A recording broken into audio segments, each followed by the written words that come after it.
Number one, they are indicative. They're part of a whole picture of a human being. Right. They're part of a process of people going through a self-awareness journey. That is what's making them skeptical or cynical. You're not putting me in a box. But the ones who lead by example and start with themselves, Yeah. they cast the cultural shadow. At the end of the day, they turn around and go, do you know who could do with it going through this course? Them.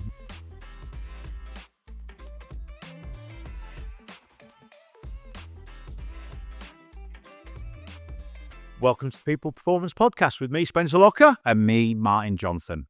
Morning, Martin. How are you doing? I'm good, mate. I'm good. Beautiful day in Hull. It is. Yeah. Beautiful day to talk about what we're going to talk about today, which is psychometric testing. Psychometric testing and profiling. I mean, people might be thinking right now, "Ooh, is this for me?" I would say straight off the bat, yes, it is. I think if you've ever done anything in your career around profiles or tests, surveys, psychometric tests, you might have done some good ones. You might have done some ones that you found a little bit more not as valuable. You might have questions about them. You might love them. But what we're going to do in this pod, Spence, is we're going to unpick them. What are the differences? Debunk some of the myths and talk a little bit around why they are useful if used correctly. Yeah. And I think that's the big thing, isn't it? I do think it's a big thing. I'm sure we'll get onto that. But I think the first thing we ought to consider is it covers a big thing, doesn't it? It's a bit of an umbrella term. I mean, surely there's different types, there's different applications and things like that.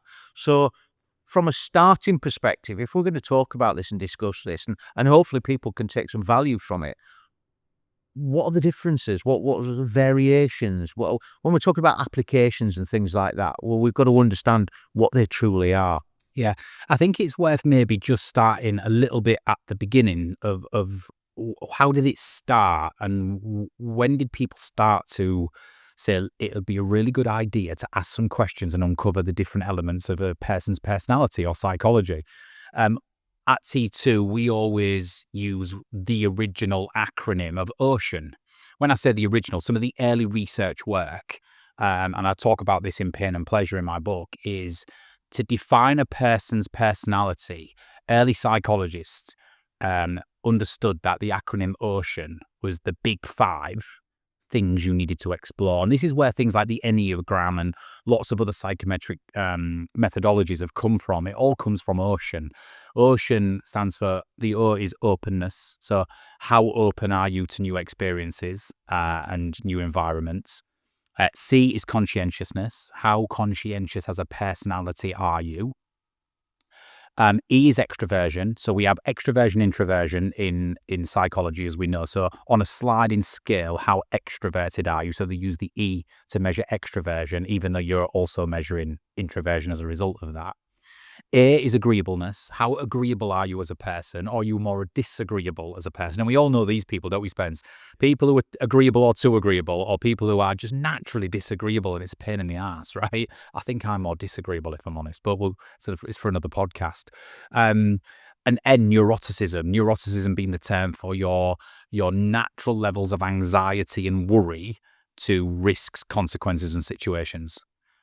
Fundamentally based on that survival instinct we talk about. So OCEAN was born, the big 5 personality traits. And then since then, lots of different companies have made lots of different tools, more or less. And people will say different, but you can almost link them all to the 5 big personality traits of OCEAN. So I'd say that's where it comes from. But I would bucket modern day profiling tools and psychometric testing into 3 categories. And it's probably worth defining them, isn't it? Absolutely. So the first one I would say is let's do the one that is not as common in business. It's aptitude testing. Okay. So aptitude tests are generally testing for IQ and cognitive abilities. And there's variations of these, Spence, but me and you joined the military back in the day. Yeah. We both did an aptitude test, which you have to go through spatial awareness, pattern recognition. If you remember, he was given all of those diagrams and it gave you 4 diagrams in a row and then it said which diagram comes next in the sequence. Yeah, yeah. Do you remember that? Yeah. And you had to pick from 4 diagrams and there was lots of different variations to this, but they're aptitude tests, and they're testing for general intelligence, spatial awareness, pattern recognition, problem solving, reasoning, all of these things that make up IQ. So that's their aptitude tests, and they're actually testing how you solve problems. They're not questions; they're how you solve mathematical or complex problems. Yeah. They're rare in business, or they're not Well, used why as. do you think that is? I've got my theory, and I would say it's a lot to do with diversity, equality, and inclusion. I think it's probably seen in the modern day that if you do IQ tests or intelligence tests, aptitude tests, if you like, on employees, what are you going to do with the results? So if I've got a really high IQ and you've got a moderate to low IQ, what do you do with that as an employer? Does that say that you shouldn't get the opportunities I do? Or does that just mean that actually, depending on the job roles we're doing, I might be more fit for purpose? Right, okay. So the military use this, for example. If you're going to use an engineer, right, Spence? Yeah. So to be an engineer, you need certain qualities of intelligence, right? Sure. Pattern recognition, mathematic ability, problem solving. Potentially, yeah. Other whatever elements it is. Yeah. So what they would do is they would aptitude test you to say, does this person possess a good enough standard of ability naturally to do these things, and therefore he will be a very good engineer, which therefore means he will be able to keep aircraft in the air. Right, okay. Does that make sense? It does. So the military are a bit unapologetic about it because it means life or death. Right, yeah.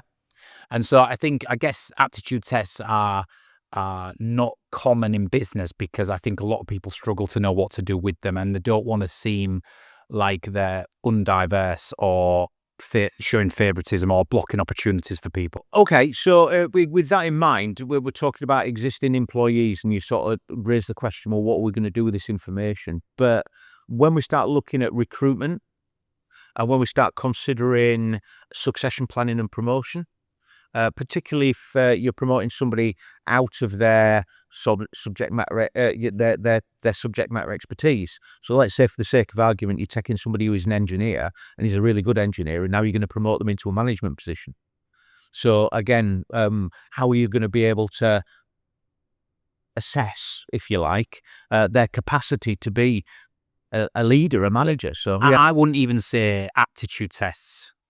Controversial, but I will say our aptitude tests are completely irrelevant for leadership. Okay. Any role where it's a soft skill or whether it's a humanity, I would say no. I'd be looking more on the personality test, which we'll come to, and the emotional intelligence stuff like that.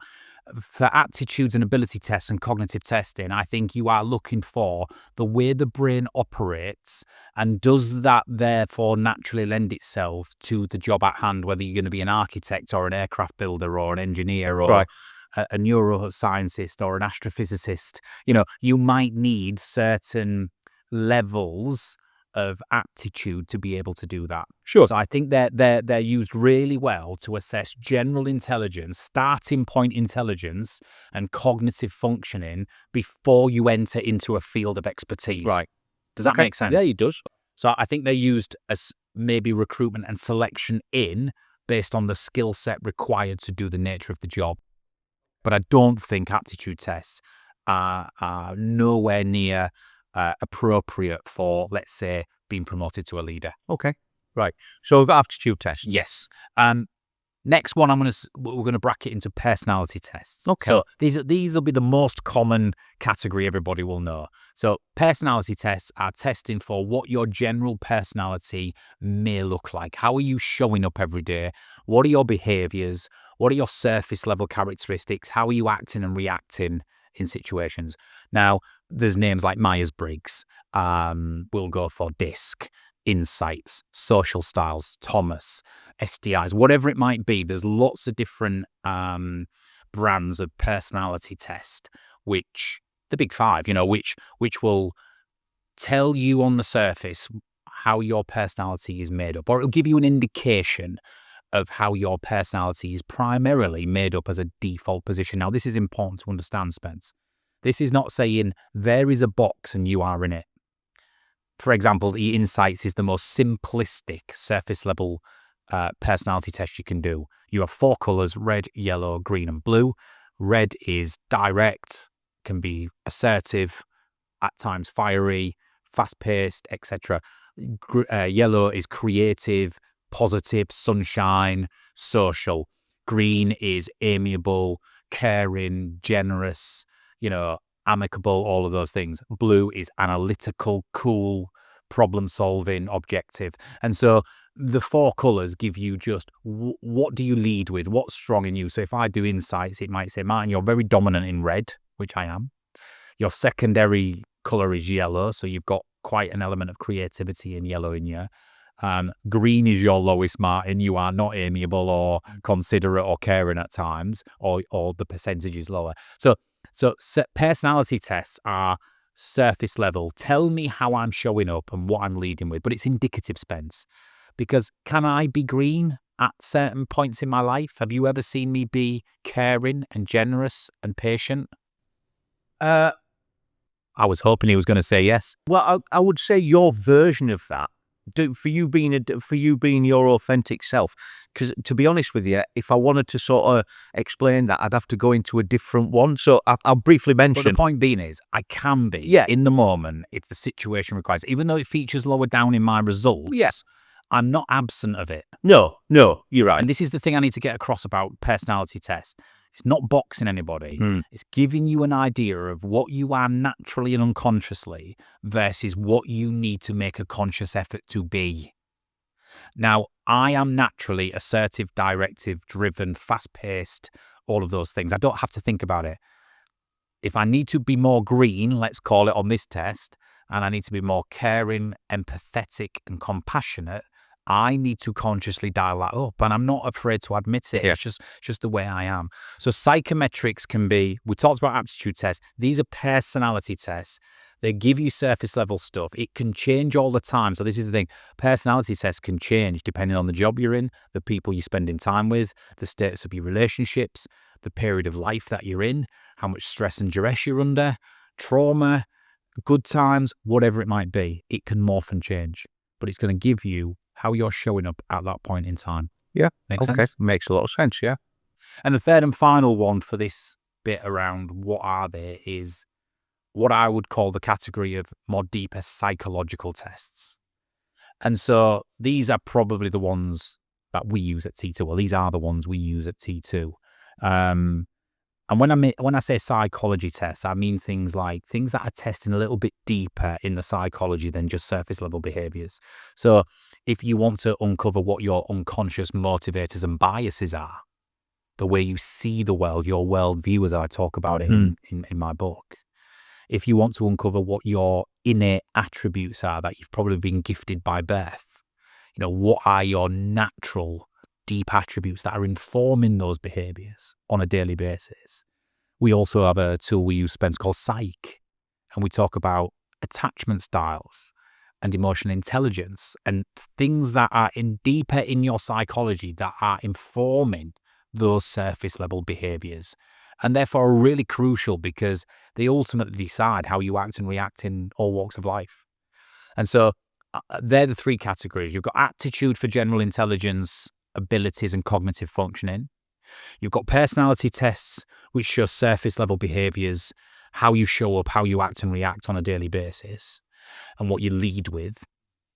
And then you've got deeper psychology tests, which test for your innate attributes, unconscious motivators, drivers, biases, and some of the fundamentals through brain development, nature and nurture that you've developed over periods of time. Okay, so on that subject then, those deeper ones, why is it that we at T2 use the deeper ones? What is the purpose, the attraction?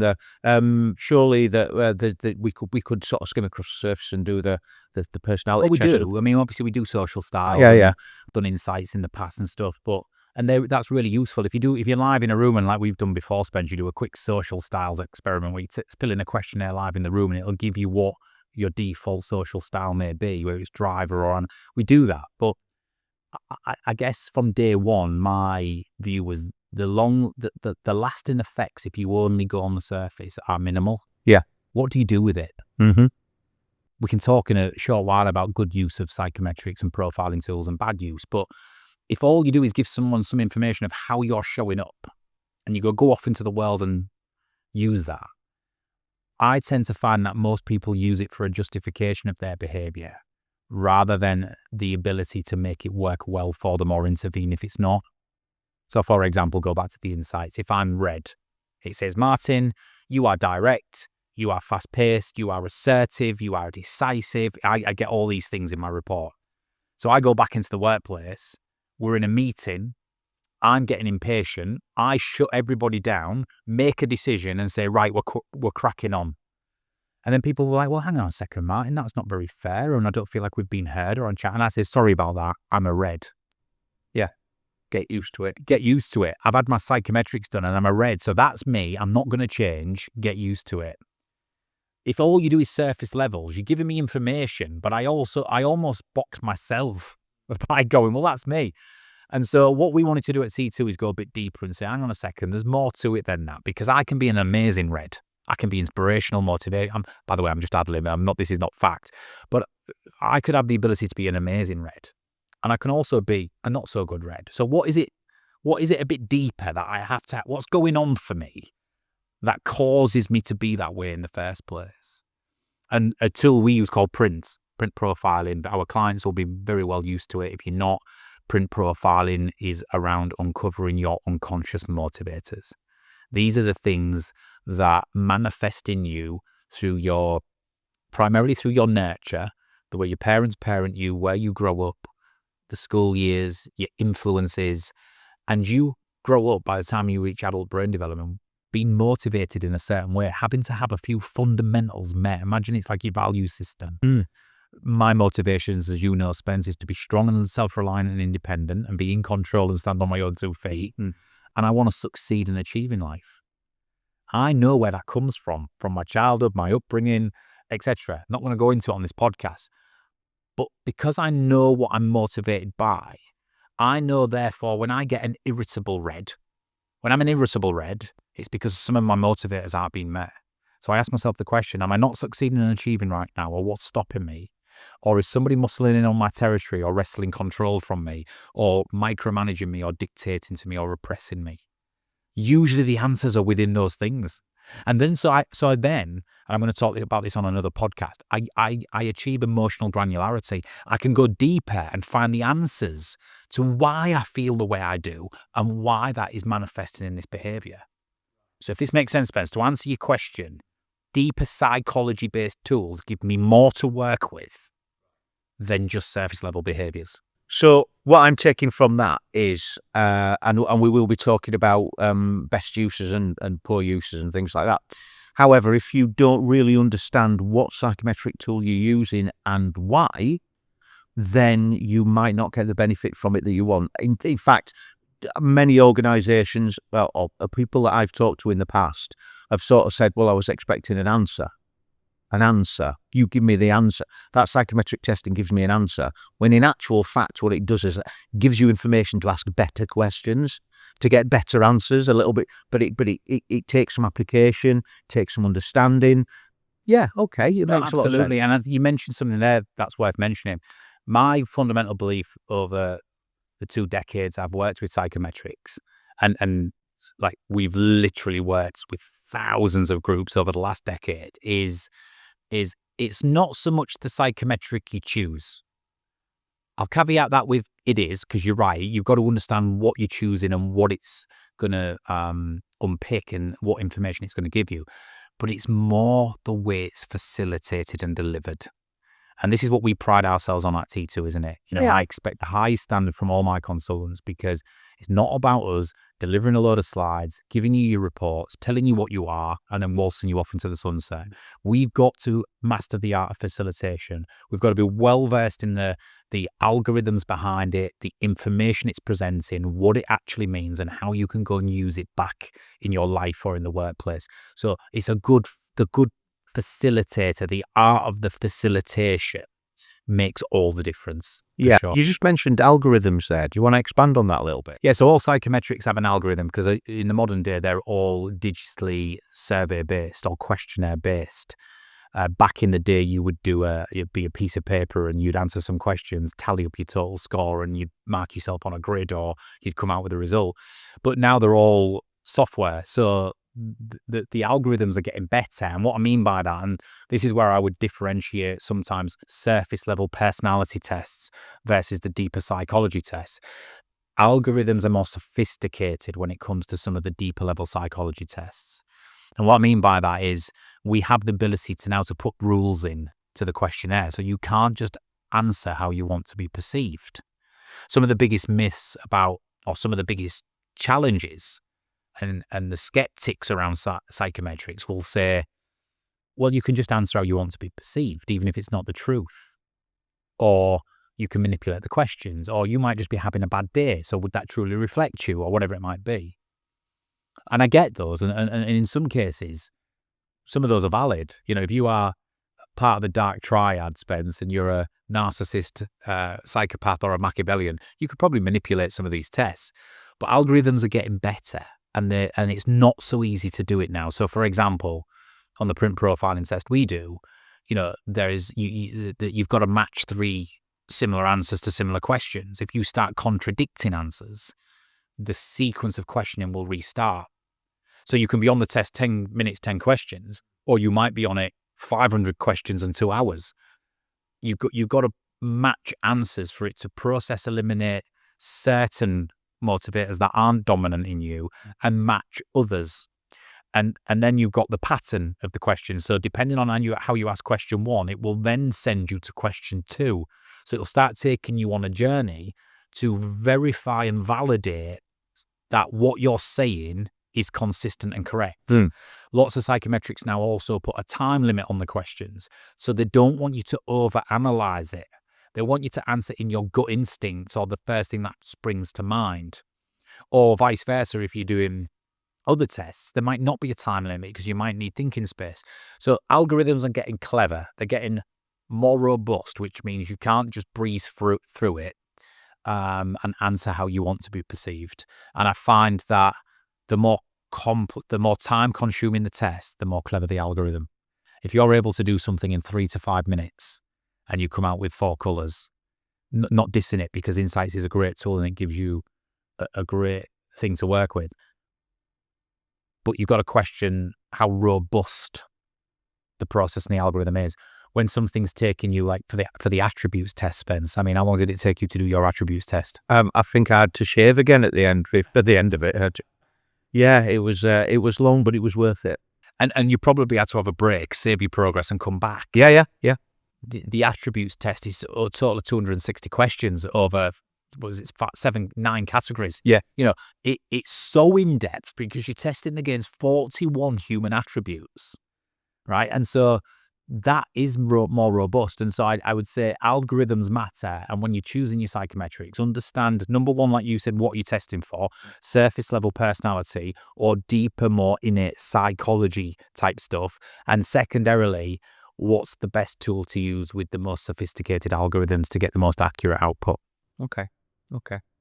So yeah, that covers off your. So we've got why the depth. Why do we use the deeper ones, and explain about the algorithms. So, what are the positives? What are the advantages? What are leaders and teams and organisations gonna get? Where's the benefit from this? What's the good side, the positive side of psychometric testing? Yeah, there's positives and sort of more negative views on the utilization of psychometrics. What I will say is, I think we have 30,000 data points on our database now. The vast majority of organizations, teams, people, leaders display a growth mindset, embrace profiling and psychometrics, invest in it, and understand how to use it. The vast majority.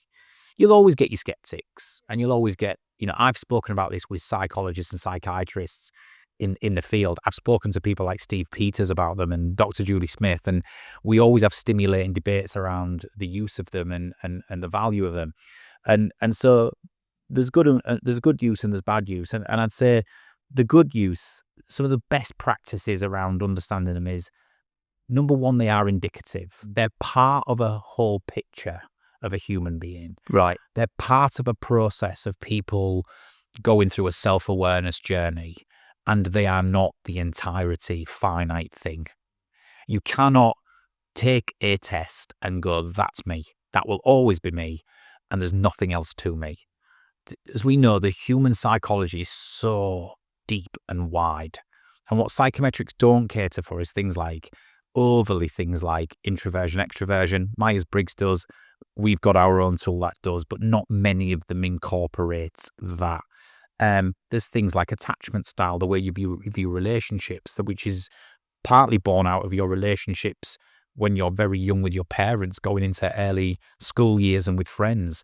So there's your attachment style, there's emotional intelligence, there's IQ, as we've already said, that's at play. There's so many variations to what makes a human being a human that personality tests and psychology-based tests are indicative, and they should form part of a bigger discovery piece and not the entirety. So good use is acknowledging that.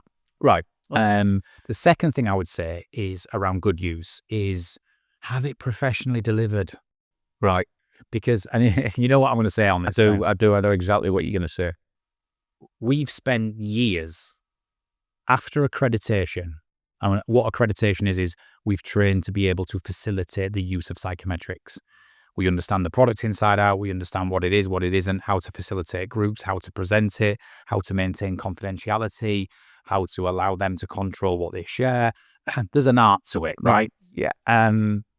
We've also spent thousands and thousands of engagements and sessions understanding how businesses use them and where the value comes from. So when we do it, we know what we're doing, all right? But there are people who go, I'll just get accredited myself. And they go on a 2-day course because accreditations aren't that long. Right. The power is in the repetition. Yeah. And then all of a sudden they're delivering psychometric profiling to their entire organization with very little outside knowledge of or war stories or repetition. And to me, that's not a good use. The driving force behind that is, okay, thank you very much, T2. How can we do it cheaper? Yeah. But again, and I'm all about companies becoming self-sufficient and all the rest of it, but just be careful with that. Some people have amazing internal L&D consultants who have been doing insights for years and they know it inside out and it works. That's what I would call professionally delivered. Yeah. But you can't just nominate a person to go on a 2-day accreditation and they become the facilitator of it. Have it professionally delivered by people who know what they're doing, because there are certain situations with workshops and psychometrics where it can make people feel vulnerable. It can bring back traumatic memories. It can trigger certain things, and you need to be able to be well equipped to deal with that and deal with it professionally. I'd say use it as a supplementation to your hiring and promoting processes. What do you mean by supplementation? I have known it in the past where psychometrics become so ingrained in an organization where they just start hiring by it. So they'll say, to be in this position, use insights as an example, we want reds in this position, or we want all yellows to be in creative roles, or we want in print profiling, we want all 3s, which is to succeed and achieve. We want them in sales roles. And don't get me wrong, there's patterns to certain profiles being successful for certain jobs. Just like we said, an IQ test would be great to test for an engineer or an astrophysicist or whatever it might be. There are some correlations, but use it as a supplement. But many different humans can do different jobs. So you've still got to go through your assessment centers, your interview process, your background checks, your experience. There's still got to be other reasons why you employ somebody or promote somebody, not just based on the what the profile says. Right? Does that answer your question? Yeah. One of the best uses of it is it creates a common language within teams. Yes, absolutely. I find this, it's like when you become synonymous with the language of the team dynamics, teams use it really well when they're under stress or duress, or there's a little bit of conflict or tension or problems to be solved. They're just the subtle use of that language that binds us both together. Like in print, for example, we use the term triggered. A trigger is when one of us has become compromised or triggered by something which is about to send us into a shadow state, which means we're going to display some non-productive behavior. For you to be able to say to me, Spence, Martin, have I triggered you there? That piece of common language that we've both collected through the use of the psychometric opens the door for us to quickly nip something in the bud before it develops into a counterproductive thing. And so the real magic of it is some of that common language, that understanding between me and you, because we've gone through the same thing and we have our profiles, we understand where we differ, but we use the same language to discuss behaviors, feelings, emotional undercurrents, whatever it might be. Yeah, okay, that makes a lot of sense. Would you agree with all that? I mean, you've been doing it a while, Spence. All those any other good uses from you? I just think that it's if you're going to use the right tool and it's going to be facilitated the right way, you need commitment. It's not a sort of a one-stop thing. You do let's say we'll have a print workshop and that's going to cure all the world's ills. No, it needs to be part of the process. So we need to be able to plan what that program looks like. So yes, by all means, start with print.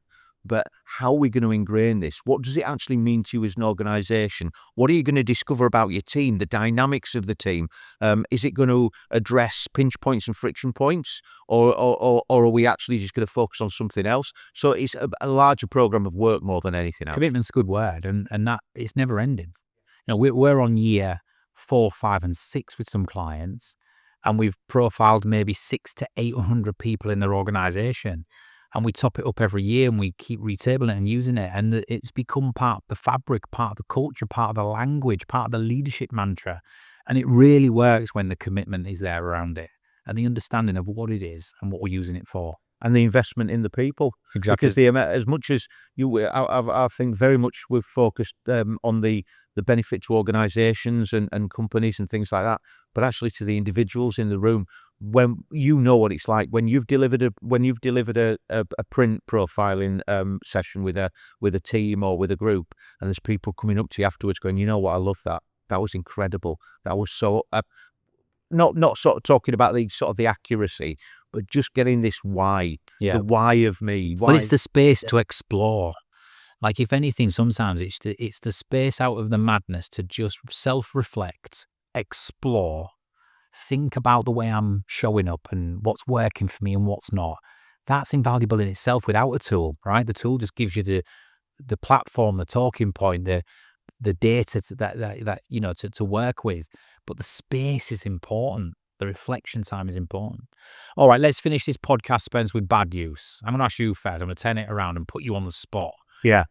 Name me one way that you have observed organizations or people can use it incorrectly and it doesn't work. Right. So one word that you mentioned earlier on, you talked about cynics. Yeah. For me, there's a distinction between cynical and skeptical. So with the skeptical people, it's the sort of people who turn around and go, I'm not 100% sure about this, but I'm open to listening. That's your skeptical people. Your cynical people is, no matter what you say, I'm not going to, it's like star signs, isn't it? It's like star signs. You can make it say whatever you want to say. Yeah. And I would say there's more going on for those people. It's more probably wrapped up in a fixed mindset generally. Yeah. So these people are not only doing it in the workshop for the site, but they're doing it on the shop floor. Yeah. About every meeting and every suggestion and every innovation and every change the organization wants to do. They're probably forming a habit of defending, shield up, not for me, I'll punch holes in it. And so, yeah, I see the difference. That actually the magical moments sometimes are when the skeptical person finishes the workshop and comes up to you at the end and says, that was amazing. I didn't expect that, but that's really made me think today. So the question was about poor use of it, and I'm just thinking that from my experience, the poor use of it is when you use the wrong tool in the wrong situation for the wrong reason. So it's like, psychometrics, will bring psychometrics in. So we're questioning why some of these people are cynical or skeptical. It's, for me, yes, there's obviously unconscious motivators that lead towards that, influences and perceptions of those influences in your life. But how many people have been in a situation where somebody's trotted out psychometrics, it's the wrong tool in the wrong situation for the wrong reason, and that is what's making them skeptical or cynical. You're not putting me in a box. Yeah. You're not putting me in a box and you think, you know what has gone on? But again, I've done thousands. I've had very few of those. Yeah. I mean, genuinely, I find most people display a growth mindset. Most people on this planet are good people who display an open growth, collaborative mindset. Yeah. And I say this to people when, I know it's a different thing, but you can look at social media and the news and doom and gloom and all. That's the minority, but it's loud. Yeah. Most people that I've ever worked with, those are few and far between for me. And they stand out like a sore thumb. And half the time, the colleagues in the room, do the work for you because they put them in their box, right? A couple of other bad use things from me, Spence. Sheep dipping. So we talked about committed long-term programs. If you're going to say, we're going to do 1 day a year, bring the team together, we're going to do 6 hours, do a bit of psychometrics, get to know each other, and then you never do anything else. There's a value to that in the moment, and you'll get an instant lift afterwards for a short duration of time. But don't expect any really long-term, long-lasting effects of that. If you're not willing to invest the time and investment in embedment and in a program, sheep dipping is not going to do anything.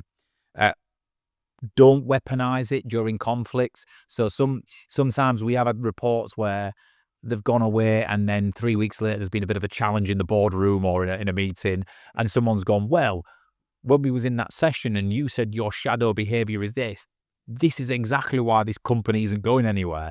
Don't weaponize it. You don't use people's areas to build on and shadow versions of themselves in heated discussions and debates. We should use it to sense check if it's a productive discussion or not, but we shouldn't be getting personal and weaponizing it. Yeah. Similar thing, on a personal note, don't go away and justify your own behavior with it. So, I gave earlier, Spence, that example of me coming away and going, sorry, Spence, it's me, I'm a red. Yeah. I've just ripped your head off, but, it's me, it's my profile. You can't justify your behavior. Comes from a good place, Yeah. And I think the last one for me is what really irritates me a little bit. And again, this is the minority, but it does happen.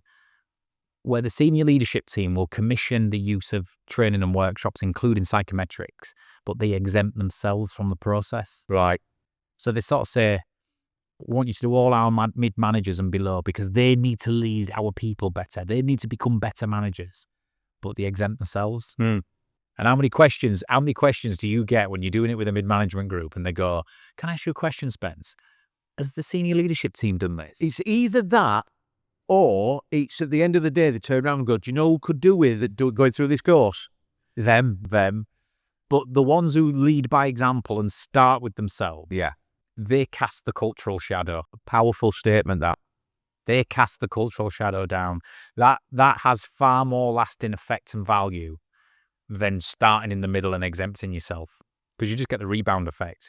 The rebound effect is, well, you're not making an effort, so why should we? Thank you for all the investment and the information, but you're asking me to manage my triggers and be my best self at work, yet you're not doing the same. So the rebound effect happens. So start at the top, cast the cultural shadow, otherwise it's not going to be a good use of time. No, absolutely.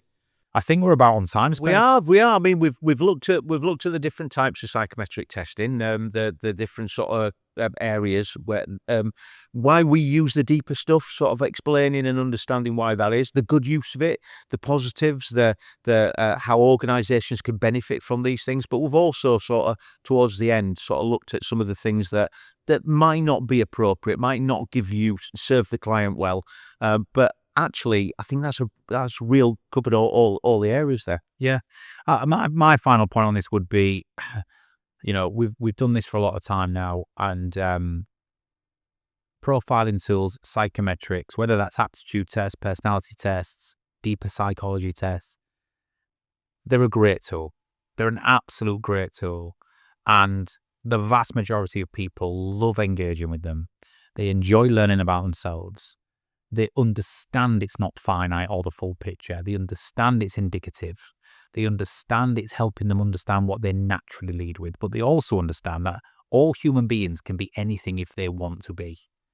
But you're not going to be anything you want to be in the moments of stress, pressure, and duress. And when you're not consciously thinking about it and adjusting behaviors, you will be going to your default style, your default behaviors, which are driven by your default unconscious motivators and attributes. And knowing what they are there for is incredibly important, because then you have the knowledge to adjust. Yeah. And so that's the final message I would give people. Cool. And hopefully that's been informative in terms of psychometrics. Well, I think it absolutely has. Martin Johnson, thank you very much. Cheers, Spence. So that's the end of this episode of the People Performance Podcast. I have no doubt we'll be back with another one very shortly. We will. So look forward to that. Thank you very much for listening. Thank you very much for watching. Bye-bye now.